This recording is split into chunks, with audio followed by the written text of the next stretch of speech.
That is part of the challenges that veterans are facing. That's in terms of medicals.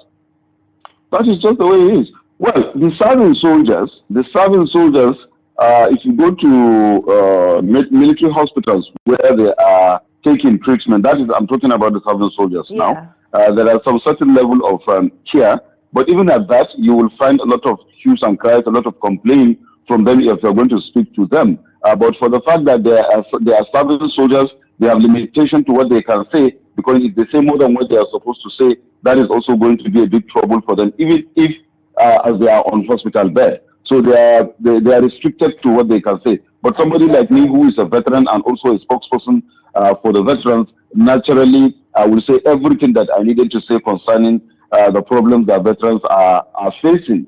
That is why I'm a spokesperson, and of course a standing committee of Ministry of Defense that look after the welfare and the well-being of Nigerian veterans entirely. Now this, like I said, yes, there's a certain level of trauma, psychological and what have you, in the military hospitals. If you go to, for example, like in Yaba or in military hospital in Kaduna, there are such things for serving soldiers. But for retired soldiers who have fought the actual war, there's nothing like such a thing. And it has never been established. We've never had such opportunity. And it's really, really not encouraging to have such things. This is in terms of health.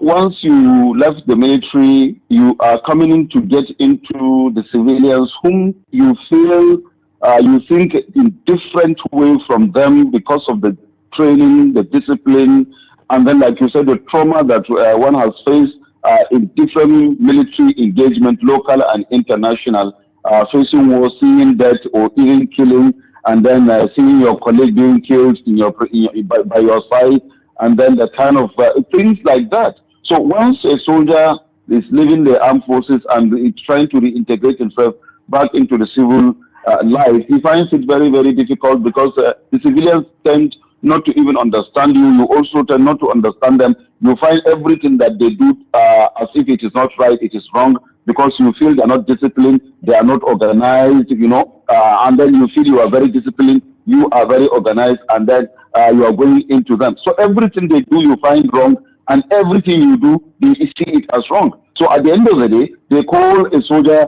a madman. For you to reintegrate yourself back into the community and then get the acceptability of the community, and also for you to accept them as members of the community, it takes time, and also there is a process in doing that. Until before you get that, believe me, you begin to quarrel, you fight, you disagree with the civilian community, and they also disagree with you. You find out there is a lot of hostilities and things like that. They are looking at you as a madman. You are looking at them as crazy people who do not know what the right thing to do.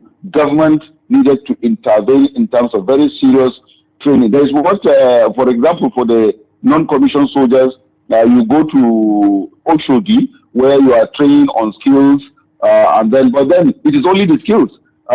It is when you come out, they will say that you use your gratuity to actualize whatever skills that you learn or you are being taught of at the Oshodi. That's the 6 months training that you do there. But that is wrong. Your gratuity is supposed to be something that you're supposed to use in housing and then other needs which is for your family. The training and the skills that you learn at Oshodi is supposed to be the tools are supposed to be given by the government. So it's very pathetic situation. That is number one. Number two, that skills is only for those that attend Oshodi.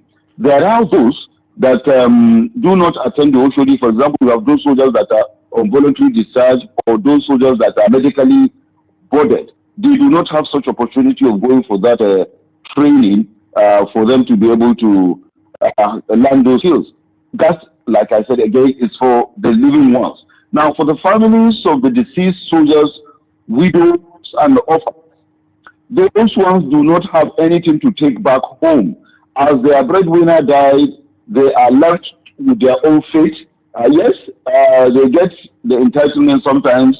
There are still those whose entitlement has not been paid, even though the government has provided, and I may not blame the military pension board, because the man is up and doing, honestly, he is very hardworking. Once the thing gets to him, he pays outrightly. In most cases, it's from the units where the soldiers served and died before they send the document to army headquarters, for army headquarters to prepare those documents and send them to either the defense headquarters and the ministry, then down to military pension board.